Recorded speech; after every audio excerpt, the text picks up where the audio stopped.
buenos días, amada familia, vida en su palabra, sean todos bienvenidos a esta transmisión.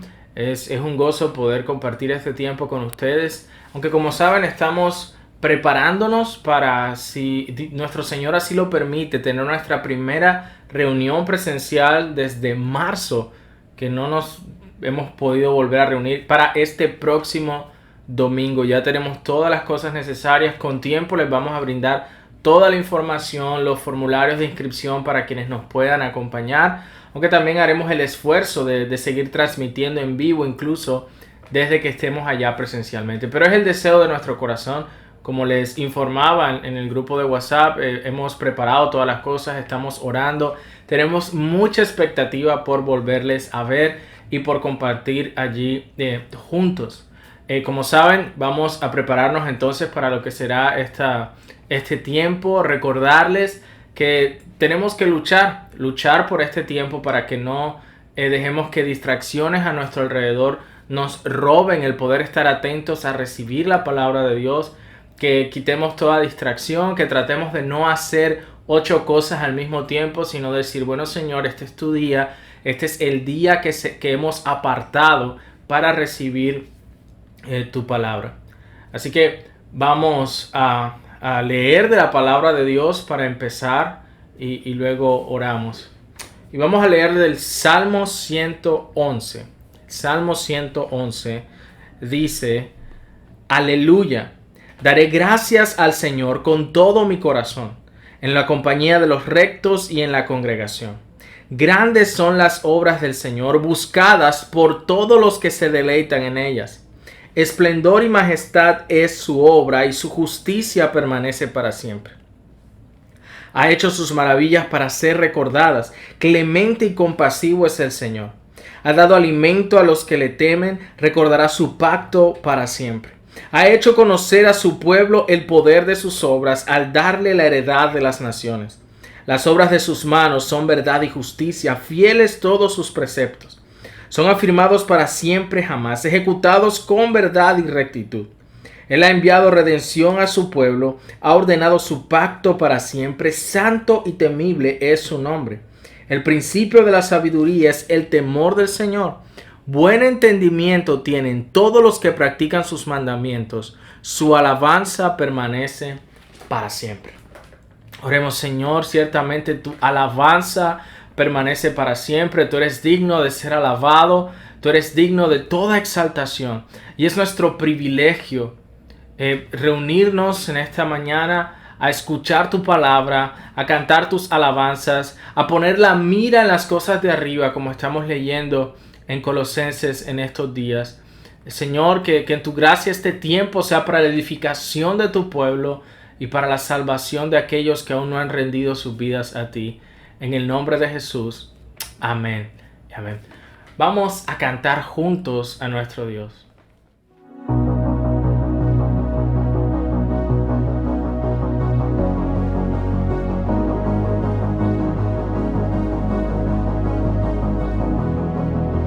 Grande amor, no existe nada bajo el sol que se compare a ti, Señor. ¿Quién te puede comprender?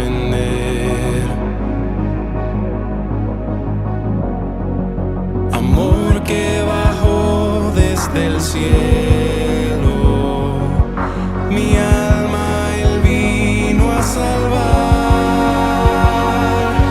En esto conocer el amor que dio su vida por nosotros.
amor, que Él dio su vida por nosotros, sublime gracia que nos alcanzó. Él dio su vida por nosotros, en esto conocemos el amor, que Él dio su vida por nosotros, sublime gracia que nos alcanzó. Él dio su vida por nosotros,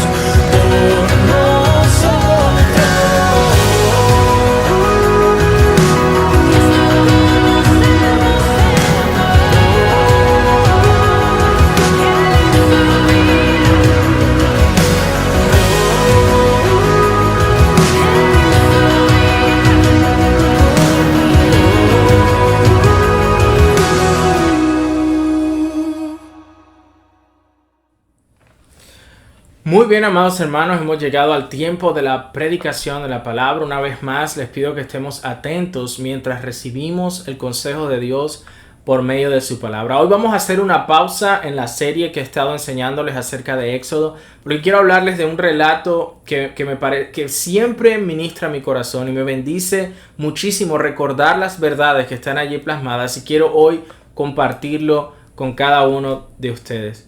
En este relato, nosotros tenemos a los discípulos discutiendo acerca de quién es el mayor, ¿sí? ¿Quién es el mayor entre ellos? Y la respuesta que les da el Señor Jesús es diferente a lo que esperaríamos. Y luego de esa respuesta, Él le hace una advertencia a Pedro. Y es en esa advertencia que Él le hace a Pedro en lo que vamos a pasar mayor tiempo. Y vamos a leer entonces este relato. Lo encontramos en Lucas capítulo 22, versículos del 24 al 34. Dice la palabra del Señor así: se suscitó también entre ellos un altercado sobre cuál de ellos debería ser considerado como el mayor. Y Jesús les dijo: los reyes de los gentiles se enseñorean de ellos, y los que tienen autoridad sobre ellos son llamados bienhechores. Pero no es así con vosotros. Antes, el mayor entre vosotros hágase como el menor, y el que dirige como el que sirve, porque ¿cuál es mayor? ¿El que se sienta a la mesa o el que sirve? ¿No lo es el que se sienta a la mesa? Sin embargo, entre vosotros yo soy como el que sirve. Vosotros sois los que habéis permanecido conmigo en mis pruebas, y así como mi Padre me ha otorgado un reino, yo os otorgo que comáis y bebáis a mi mesa en mi reino. Y os sentaréis en tronos juzgando a las 12 tribus de Israel. Simón, Simón, mira que Satanás os ha reclamado para zarandearos como a trigo, pero yo he rogado por ti para que tu fe no falle. Y tú, una vez que hayas regresado, fortalece a tus hermanos. Y Pedro le dijo: Señor, estoy dispuesto a ir contigo tanto a la cárcel como a la muerte. Pero Jesús le dijo: te digo, Pedro, que el gallo no cantará hoy hasta que tú hayas negado 3 veces que me conoces. Oremos. Señor, gracias por darnos el privilegio de escuchar tu palabra. Danos oídos para oír y que podamos regocijarnos y nuestras almas ser consoladas por la esperanza que hay en las palabras que nuestro Salvador dice en este pasaje. Ayúdanos, Señor, te lo pedimos en Cristo Jesús. Amén y amén. Hermanos, solo hay una persona que puede suplir verdaderamente nuestras necesidades. A veces nosotros tenemos muchas expectativas en otras cosas con respecto a que suplan lo que necesitamos y pocas expectativas puestas sobre nuestro Señor y Salvador Jesucristo. Hay una verdad teológica bien hermosa y tiene que ver con lo que se conoce como los oficios de Cristo. Aquellas cosas que Él vino a desempeñar en su plan de redención. Y es como la Escritura nos retrata a Jesús como profeta, como sacerdote y como rey. Esos son los oficios principales que la Escritura nos presenta acerca de Cristo. Así lo pone el Catecismo de Heidelberg en la pregunta 31. Dice así: pregunta, ¿por qué se le llama a Cristo, es decir, ungido? Respuesta: porque fue ordenado del Padre y ungido del Espíritu Santo para ser nuestro supremo profeta y maestro, que nos ha revelado plenamente el secreto consejo y voluntad de Dios acerca de nuestra redención, para ser nuestro único y gran sumo sacerdote, quien por el solo sacrificio de su cuerpo nos ha redimido e intercede continuamente delante del Padre por nosotros, para ser nuestro eterno Rey, que nos gobierna por su palabra y su espíritu, y nos guarda y conserva la redención que nos ha adquirido. Entonces miren qué precioso cómo en esta pregunta se nos habla y se nos dice por qué se le llama el ungido. Porque es nuestro profeta y maestro, nuestro único y gran sumo sacerdote, nuestro eterno Rey que nos guarda y conserva. Y estos tres oficios de Cristo se presentan en este relato de Lucas que acabamos de leer, específicamente en esa conversación que el Señor tiene con Pedro. Entonces, ¿qué era lo que estaba pasando? En el versículo 24, como acabamos de leer, dice, y se los pongo ahí en pantalla, se suscitó también entre ellos un altercado sobre cuál de ellos debía ser considerado como el mayor. Así que lo que estaba llamando la atención de los discípulos en ese momento era esa discusión acerca de quién de ellos debía ser el mayor. Imagínense, están allí todos ellos peleando. No, pero yo lo conocí primero. No, pero yo no tenía la vida que tú tenías. En fin, pueden imaginarse toda una discusión de ellos con respecto a quién sería el mayor. Los discípulos no estaban para nada atentos de cómo Satanás estaba tras ellos. Así que Jesús se acerca a Pedro en particular porque él estaba en peligro, aunque él no veía ningún peligro. Y él se le acerca y le dice en el versículo 31, Simón, Simón. Queriendo decir, mira, Pedro, presta cuidadosa atención. Y luego coloca las palabras, he aquí. Entonces hay una triple advertencia, ¿sí? No solamente le dice, Simón, Simón, he aquí. O sea, te voy a decir algo muy importante, de verdad muy importante. Y es la tercera vez en el Evangelio de Lucas en la que Jesús ha utilizado ese doble nombre. Recuerden cuando le dice, Marta, Marta, afanada y turbada estás, o cuando llora sobre Jerusalén y dice, Jerusalén, Jerusalén. Ahora le dice a Pedro allí, Simón, Simón. Las advertencias son medios que usamos para proteger a quienes amamos. Y Jesús, como nuestro profeta, nos amonesta. Jesús usa estas advertencias para evitar que nosotros tropecemos. Jesús viene a suplir nuestras necesidades como un profeta que nos amonesta, que nos muestra el camino, que nos advierte de peligros a nuestro alrededor de los que ni siquiera estamos conscientes. Ahí tenemos a este grupo peleando a ver quién era el mayor. Y Jesús se le acerca a Pedro y le dice, Simón, Simón. Simón, Simón, presta atención. Así que el primer punto de este mensaje es que Cristo es el profeta que nos amonesta. Una vez más, el versículo 31 empieza, Simón, Simón, mira que Satanás os ha reclamado para zarandearos como a trigo. Satanás les ha reclamado para zarandearles como a trigo. Es interesante cómo dice allí que Satanás los había reclamado. Él quiere tener a las personas, a los jóvenes, a los padres, a los matrimonios. Quiere tenerles con el propósito de destruirles. Pero Satanás quiere tener en particular a los líderes de la iglesia, a sus pastores, porque sabe que si obtiene a los líderes, las ovejas serán dispersadas. Y de eso se trata la advertencia de Jesús aquí. Por eso se dirige a Pedro, que Satanás lo quiere tener a él en particular. Satanás ha declarado allí guerra contra los discípulos, aunque ellos no tenían ni idea, y específicamente con respecto a Pedro. Así que no importa quiénes seamos, Satanás nos quiere y estudia nuestro carácter y nuestras debilidades. Él sabe cómo seducirnos a caer. Él sabe específicamente cuáles son nuestras inclinaciones pecaminosas. Él, como un buen pescador, trata de poner la mejor carnada que nos va a llamar, y necesitamos estar alerta ante toda puerta que nosotros abrimos allí a nuestro corazón. Así que necesitamos escuchar las advertencias de Jesús, especialmente esta advertencia que Él está haciendo a Pedro aquí. Como bien dice Proverbios, fieles son las heridas del que ama. El Señor, como muestra de amor, es que se acerca a Pedro a advertirle que está en un peligro en particular, así como nosotros también estamos en un peligro en particular. Que Satanás había reclamado, le había pedido para zarandearlo. Hermanos, siempre hay una chispa del infierno en las tentaciones. Son como letreros de bienvenida hacia el camino ancho que lleva a la destrucción. Pero nosotros vemos cuál es la reacción de Pedro. Él pasa por alto las advertencias. Él discute con Jesús y en el versículo 33 le dice: Señor, estoy dispuesto a ir contigo tanto a la cárcel como a la muerte. Es como diciendo: Señor, pero ¿cómo así que el diablo ha pedido para zarandearme? Si ciertamente yo iré contigo a donde sea, yo iré contigo hasta la muerte. Él no estaba sacudido por las palabras de Jesús. Y pónganse ustedes en el lugar de Pedro. Si a ti el Señor te dice, así tal cual como el Señor Jesús le dijo a Pedro: Pedro, Satanás ha pedido para zarandearte. Yo no creo que esta sería nuestra respuesta. Sería: wow, ¿cómo así? Debo estar alerta, debo estar vigilante. Pero no, Pedro no está sacudido, ¿sí?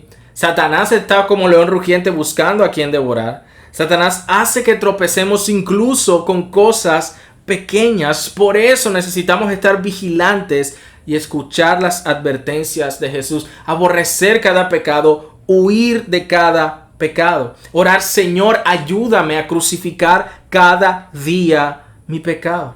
¿Es tu deseo, hermano, apartar todo pecado de ti y vivir únicamente para el Señor? Esa es la manera de vivir. Jesús le dice a Pedro: Pedro, Satanás ha pedido por ti.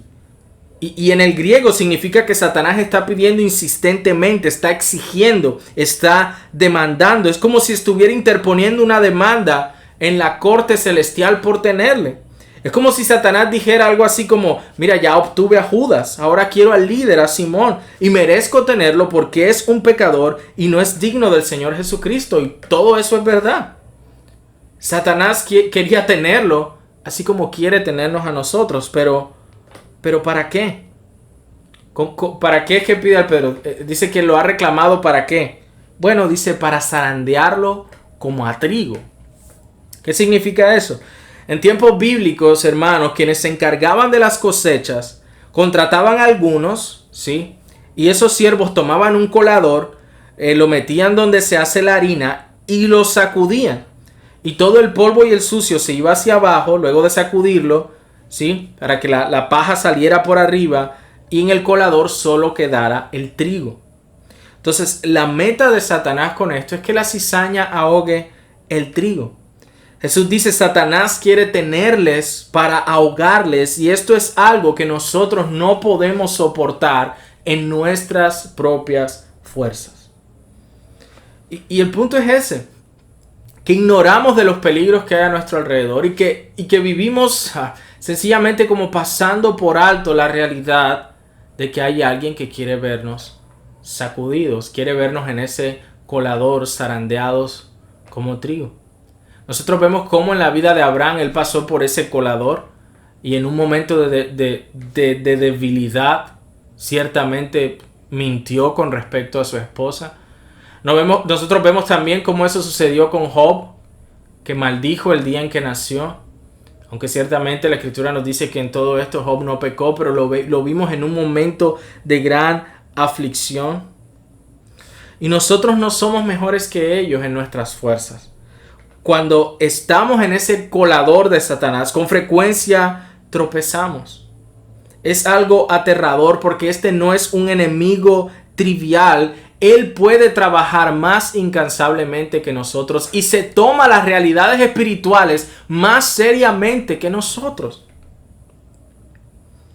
Y él con ese colador busca aumentar la maldad en nuestros corazones. Hermanos, el otro día recordaba una ilustración de un hombre que tenía un campo de sandías, de patillas, ¿verdad? Y constantemente le estaban robando. Entonces él decidió: bueno, yo voy a poner fin a este asunto. Y él agarró y colocó un letrero que decía: una de estas sandías está envenenada.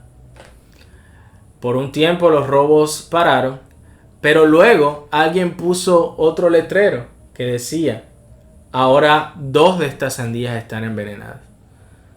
Así que imagínense, le tocó botar toda la cosecha porque no sabía cuál era. Y el punto de esa ilustración es ver que cuando nosotros pensamos que hemos logrado vencer con nuestra astucia, Satanás es más astuto que nosotros. Satanás es más astuto que nosotros. Cuando nosotros creemos que hemos conquistado, él tiene otra artimaña. ¿Y cómo nosotros vencemos entonces en la vida cristiana? Permaneciendo unidos a Cristo. ¿Qué es lo que dice el Señor en el versículo 32? Versículo 32, esto es lo que hace la diferencia. El Señor le dice a Pedro: Pedro, Satanás ha reclamado por ti para zarandearte como a trigo. Pero, hermanos, esos peros en la Escritura son gloriosos. Es como ese en Efesios que dice que estábamos muertos en nuestros delitos y pecados, pero Dios, que es rico en misericordia, con su gran amor con que nos amó. Aquí Jesús le dice a Pedro: Pedro, Satanás ha pedido para zarandearte, pero, versículo 32, yo he rogado por ti, para que tu fe no falle. Y tú, una vez que hayas regresado, fortalece a tus hermanos. Ahí vemos que Él no solamente está supliendo nuestra necesidad como el profeta que nos amonesta y nos advierte de los muchos peligros, sino como ese sacerdote que intercede por nosotros. Y ese es mi segundo punto, que Cristo es el sacerdote que intercede por nosotros. Jesús muestra que está en una batalla contra Satanás. Él va camino a la cruz. Satanás piensa que lo está derrotando. Vemos aquí la batalla de las batallas ocurriendo, un asunto épico. Satanás va a herir el calcañar de Cristo en la cruz, pero Cristo va a aplastar su cabeza. Y él tendrá la victoria pasando él mismo por ese colador de Satanás. Al ser tentado, al sufrir y morir por su pueblo allá en Getsemaní y luego en la cruz hasta que dijo: consumado es. Llevando sobre sí el infierno que merecíamos y abriendo las puertas del cielo para nosotros. Y los guarda, nos guarda, porque sus oraciones son más fuertes que las de Satanás. Tú puedes imaginar a nuestro Señor diciéndole a Pedro algo como: sí, Satanás quiere tenerlos, pero yo tengo derecho a tenerles porque yo los he comprado. Sí, Satanás es poderoso, pero es un ángel caído, pero Cristo es el Señor de los ángeles. Es como el Señor diciéndole a Pedro: Pedro, he comprado el derecho de tenerte, así que he rogado por ti para que tu fe no falte. Es interesante el contenido de la oración de Jesús. ¿Qué es lo que Jesús ora? Él ora que la fe de Pedro no falte. Él no ora porque la justicia propia de Pedro no falte. Él no ora porque la arrogancia o la confianza carnal de Pedro no falte. O que la sabiduría carnal de Pedro no falte. No. Todo eso debe faltar. Eso es lo que el Señor le va a enseñar a Pedro cuando caiga. Para que el polvo y el sucio queden abajo y toda la paja y la cizaña salgan a la superficie. Cristo sirviendo al Padre y en sus méritos se acerca y saca de nosotros esa maleza, quita la paja para que todo lo que quede sea el trigo.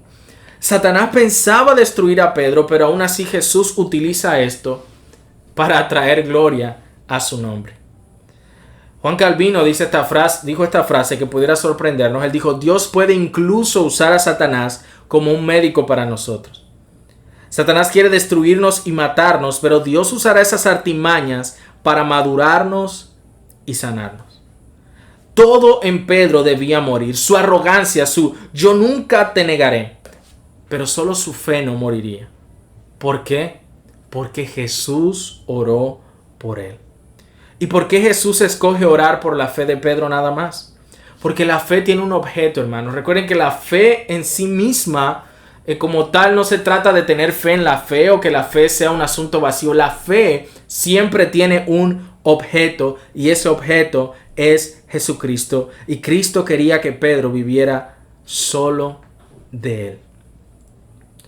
Hermanos, y una aplicación importante en esto, miren que la obra que el Señor estaba haciendo en Pedro era que se viera a sí mismo como alguien que no podía soportar este zarandeo del diablo, sino que su fe era lo importante. ¿Su fe en qué? Su fe en Cristo, su fe en las promesas de Dios. Muchas de las circunstancias en las que nosotros nos vemos envueltos muchas veces es por causa de nuestra incredulidad. Nosotros a veces ponemos en nuestra esperanza en nuestras ideas, en nuestras formas. Algo que repito muchas veces en consejería, particularmente en consejería matrimonial. A veces en la relación matrimonial, cuando algunas de las partes se frustran con el comportamiento del otro, o sea, es decir, de él o de ella. Y entonces, en medio de esa frustración, a veces las personas tratan de no, yo voy a arreglar esto a mi manera. Es decir, en vez de confiar en las promesas de Dios, en cómo yo debo ser como esposo o esposa, yo voy a presionar aquí, a manipular allá y voy a meterle tanta presión hasta que esta persona cambie. Y tratamos realmente de cambiar a la otra persona con el brazo de la carne. Cuando lo que nosotros necesitamos en toda circunstancia de nuestra vida es que nuestra fe no falte, fe en que el Señor lo hace a su manera y a que nosotros debemos confiar en su manera.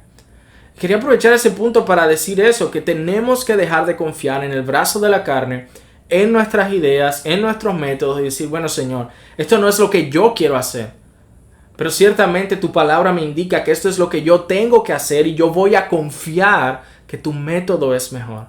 Hermanos, y estoy seguro que el Señor nos va a sorprender cuando sigamos su método, no el nuestro.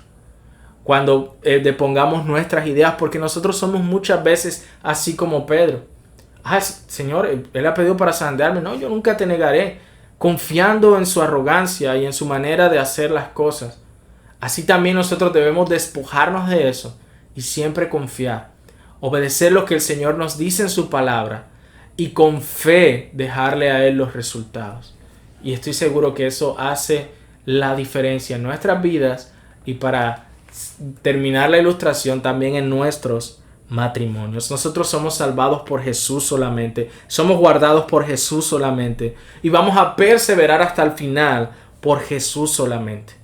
Porque Él es el que le dice a Pedro, he rogado por ti para que tu fe no falte. Por eso en esos momentos donde somos zarandeados, donde sí quizás fallemos, lo importante es que nuestra fe en el Señor no falte, de tal manera que le busquemos en arrepentimiento y fe. ¿Y cómo es que Jesús hace esto? Por medio de su intercesión.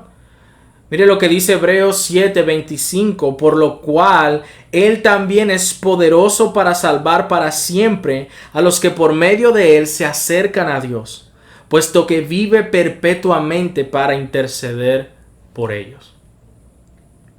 Lo que eso significa es que si tú eres creyente, Jesús está intercediendo por ti en todo momento de tu vida. Aun cuando estás en dificultad, aun cuando escasamente puedes orar, Él está orando por ti momento tras momento. Puedes imaginártelo orando, Padre, guarda a mi hijo para que su fe no falte.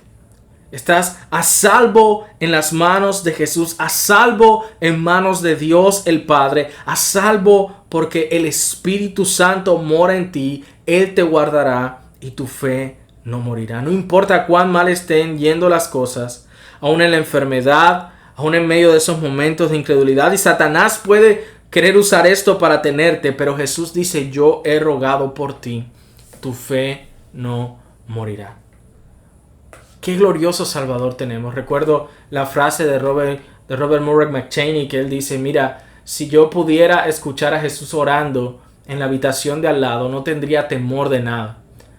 Pero luego dice, pero no importa la distancia, Él está orando por mí ahora mismo.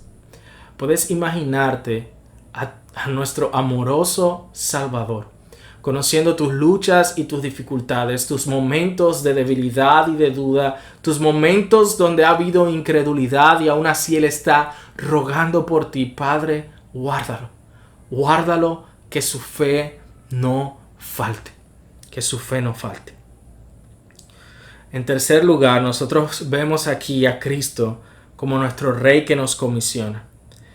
Mire lo que dice el versículo 32. Luego de que Jesús le dice a Pedro, yo he rogado por ti, yo he intercedido por ti para que tu fe no falte, le dice, y tú, una vez que hayas regresado, fortalece a tus hermanos. Es decir, mira, vas a ser zarandeado, muchas cosas van a pasar, yo he rogado por ti para que tu fe no falte. Y una vez que regreses, fortalece a tus hermanos. Pedro ciertamente fue sacudido por Satanás y cayó terriblemente. Sabemos cómo él negó a Jesús. Pedro fue completamente responsable. De hecho, el versículo 34, el Señor le dice, Jesús le dijo, te digo Pedro, luego de que Jesús le dijera, Señor, yo hasta la muerte iré contigo. No, te digo Pedro que el gallo no cantará hoy hasta que tú hayas negado 3 veces que me conoces. Y ustedes conocen la historia. Ese fue un momento donde de repente Jesús es arrestado, los discípulos huyen, él empieza a seguirlo de lejos, pero algunos lo ven y le dicen, pero tú como que andabas con él, ¿no? Pero dice, no, yo no. Y una segunda vez y una tercera vez hasta que dice grosería fuertemente para que dejen de preguntarle. Y ahí de repente es que canta el gallo y Jesús va andando por el pasillo y le da una mirada y Pedro llora amargamente. Ahora, siempre que recuerdo esto, y yo les he contado en otras oportunidades como cuando estaba en primaria estuve participando en este drama acerca de la vida de Jesús para la semana bíblica que hacían allí en el colegio. Y recuerdo que yo estaba haciendo el papel de Jesús. Y cuando mi compañerito que estaba haciendo de Pedro me negó 3 veces, la mirada que yo le pegué fue una mirada horrible, como de que, mira, me negaste. Pero en la realidad, nosotros podemos imaginarnos que Jesús no le dio una mirada como la que yo le di a mi compañerito, sino como Jesús miró dulcemente a Pedro como recordándole, pasó exactamente lo que te dije que pasaría, pero recuerda que yo he rogado por ti. Y Pedro sale de allí y llora amargamente. Pero nosotros vemos allí el poder de una mirada de Jesucristo. Sí, es como las miradas que nos hacían todavía quizás nos hacen nuestros padres. Pero en ese momento Pedro sintió el poder de la mirada de Jesús. Él se arrepintió. Él se arrepintió. Se arrepintió ciertamente de haber negado a su Señor. Recuerden cómo eso no fue un pecado pequeño, hermanos. A veces yo creo que nosotros minimizamos lo que pasó allí. Lo que Pedro hizo fue algo grave. Porque el Señor Jesús les había enseñado a ellos, el que me niegue delante de los hombres, yo lo negaré delante de mi Padre y de los ángeles. Una advertencia severa. Y Pedro fracasó en esto porque tuvo mayor temor de los hombres. Pero él se arrepiente y el Señor lo recibe. Y ustedes pueden recordar cómo el Señor ciertamente lo recibe. Cuando le dice, Simón, hijo de Jonás, ¿me amas? Apacienta mis ovejas. Y él aquí le había dicho también, una vez vuelto, fortalece a tus hermanos. Hermanos, Dios no usa a nadie grandemente sin que primero lo haya quebrantado, sin que primero lo haya llevado a entender que en sí mismo no tiene la capacidad, sino que la tiene solamente cuando depende enteramente del Señor. Y eso pasó con Pedro. Cuando Pedro regresa a Cristo, él entiende entonces cómo el poder de la oración de Jesús fue más fuerte que Satanás. Porque Satanás había hecho este reclamo de obtener a Pedro, pero Jesús hace un reclamo más fuerte todavía y gana la batalla. Jesús sabía que esto pasaría. Miren qué interesante que el texto no dice, Pedro, Satanás ha pedido me vas a negar 3 veces antes que cante el gallo, pero una vez vuelto, una vez que regreses, fortalece a tus hermanos. Él no le dice si es que vuelves. No, él le dice, una vez que hayas regresado, fortalece a tus hermanos. Jesús sabía que Pedro se iba a arrepentir, porque Jesús es el rey. Donde hay rey, hay autoridad, hay poder. Él sabía que traería a Pedro al arrepentimiento. Y como rey, comisiona a Pedro a que fortalezca a sus hermanos. Y unas semanas más tarde, luego de que el Señor Jesús muere y resucita y envía su Espíritu, ¿quién es ese que se levanta en Pentecostés? Ese mismo que negó a Jesús por temor a los hombres, ahora se para en medio de una multitud y sin temor alguno, por el Espíritu Santo que había sido derramado, predica ante miles de personas. Y allí vemos a Pedro cumpliendo lo que el Señor lo había comisionado a hacer, a fortalecer a sus hermanos. ¿Y quién es ese líder a través del libro de los Hechos junto con Pablo llevando el Evangelio? Pedro, por supuesto. A pesar de sus tropiezos, él continúa siendo líder, fortaleciendo y confirmando a sus hermanos. Él escribió Primera de Pedro, carta que estudiamos juntos, y tú ves cómo en Primera de Pedro se trata de fortalecer a los hermanos en medio de las pruebas para que pongan su mirada en la esperanza y en la herencia. Y es en esa misma carta donde ya Pedro había aprendido, en Primera de Pedro 5 es donde él dice: estén alertas, porque Satanás anda como león rugiente buscando a quien devorar. Y ya él eso lo dice por experiencia. Allí Pedro fortaleciendo a sus hermanos, enseñándoles a ser sobrios y velad, porque eso es lo que dice: sed sobrios y velad, porque vuestro adversario el diablo anda buscando a quien devorar. Y eso él no lo había entendido cuando Jesús le dijo: Satanás ha pedido para zarandearlos. Él estaba, en ese momento estaba junto con los demás discípulos preocupados a ver quién era el mayor, preocupado a ver quién era el principal. Y exactamente así nos pasa a nosotros. Distraídos con montones de cosas, ignoramos la realidad espiritual de que hay alguien reclamando por nuestra vida. De que podemos desperdiciar nuestras vidas en cosas que no interesan. Pero Jesús le recuerda allí a Pedro eso: pero yo he rogado por ti. Y volverás y vas a fortalecer a tus hermanos. Y así que Pedro fortalece a sus hermanos, enseñándoles una vez más a ser sobrios y velar, para que tú y yo hoy también seamos sobrios y estemos alertas. Así Cristo suplió todas las necesidades de Pedro y suple también todas nuestras necesidades. A ser ese profeta que nos amonesta con respecto al camino que debemos andar, que nos envía su palabra para despertarnos, como ese sumo sacerdote que allí está orando, intercediendo por nosotros, hermanos. Ese es el recurso glorioso que nosotros tenemos: al Salvador exaltado, el que hizo los cielos y la tierra, por medio del cual todas las cosas fueron creadas. Allí está orando por ti y por mí, para que nuestra fe no falte. Y como Rey nos guarda y nos envía también a que llevemos su mensaje. Hermanos, nosotros somos llamados también a ser profetas, sacerdotes y reyes para con Dios, a partir de lo que aprendemos de Cristo. Cuando Dios viene a salvarnos, Él obra esos oficios en nuestra alma, para que aprendamos a amonestar a otros con respecto al pecado, aprendamos a interceder por otros. Uno de los frutos de nuestra salvación es que queremos que otros sean salvos y oramos por ellos. Y quizás tú confiesas: Jesús no es lo primero en mi vida, no es mi Señor y mi Salvador. No le he prestado atención a estas cosas. Y quiero cerrar con una ilustración. Había una vez un famoso jugador de ajedrez, y él estaba de gira allí por Europa, y él visita un museo y se queda fascinado con una pintura que empieza a ver. Y en la pintura precisamente hay dos personas jugando ajedrez. Y una de esas personas está vestida como Satanás. Y la pintura mostraba en el título, que era como jaque mate, que el diablo estaba moviendo la reina a una posición en la que la persona quedaría en jaque mate. Entonces este pintor se quedó mirando, este ajedrecista se quedó mirando, ¿sí?, por largo tiempo esa pintura, analizándola, hasta que en un momento él le grita a la pintura prácticamente y le dice: mira, todavía tienes un movimiento que puedes hacer. Puedes ponerlo tú en jaque a él, a Satanás. Y luego se quedó como: bueno, pero esto es absurdo, le estoy hablando a una pintura. Pero tú que no conoces a Cristo, todavía hay vida y tienes un movimiento que sí puedes hacer para poner en jaque a Satanás, y es recibir el evangelio de la gracia de Dios en Cristo.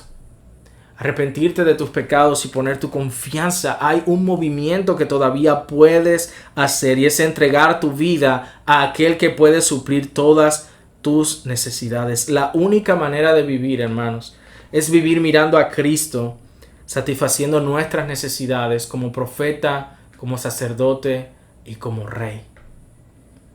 Y recordar estas verdades, hermanos, ver el amor de Cristo, advirtiéndonos, despertándonos, amonestándonos, quitando nuestra mirada de cosas vanas, recordándonos que Él ora por nosotros, que Él intercede por nosotros y que Él es nuestro Rey, que nos guarda y nos comisiona como esos embajadores de reconciliación. Que hoy el Señor nos ayude especialmente a crecer en nuestra fe al ver a nuestro Señor intercediendo por nosotros, para que no confiemos más en la carne, en nuestros pensamientos, en la arrogancia que muchas veces hay en nuestro corazón, sino que recordemos lo que el mismo Señor Jesús nos dice en Juan 15:5: separados de mí, nada pueden hacer.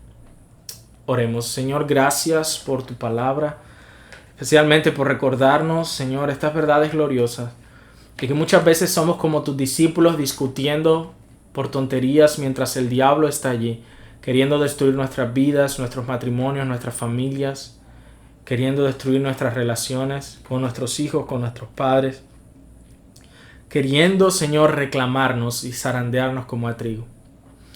Pero he aquí que para los que estamos unidos a ti por la fe, recordamos, Señor, que tú estás allí intercediendo por nosotros y nos adviertes y nos dices: mira, estate atento, estás en peligro, pero yo estoy rogando por ti para que tu fe no falte. Gracias, Señor, por la obra que hiciste en la cruz, llevando el castigo que era para nosotros, resucitando con poder, venciendo a nuestros más crueles enemigos y haciéndonos parte de tu familia.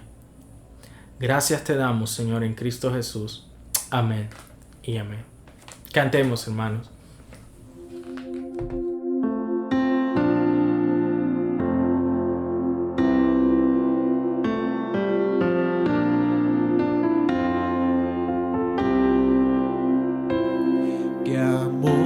Mis pecados decide olvidar, lanzados al mar no los quiere contar. Él, siendo omnisciente, olvida mi error.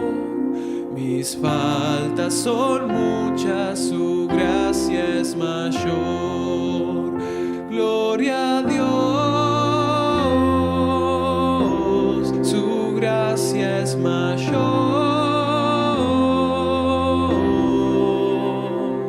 sus misericordias hoy nuevas son, mis faltas son muchas, su gracia es mayor. Paciente me aguarda en mi desviar, un Padre que tierno me llama al hogar, recibe al débil, al más pecador. Mis faltas son muchas, su gracia es mayor. Gloria a Dios, su gracia es mayor.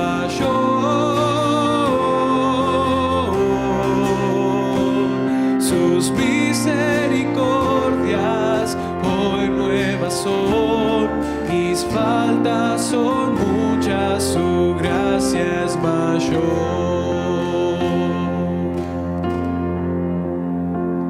Qué grandes riquezas Él nos otorgó, su sangre fue el pago, su vida entregó. Pagó esa deuda y la canceló. Mis faltas son muchas, su gracia es mayor.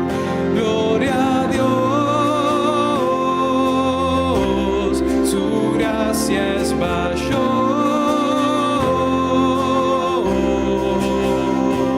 Sus misericordias hoy nuevas son, mis faltas son muchas, su gracia es mayor. Gloria a Dios, su gracia es mayor.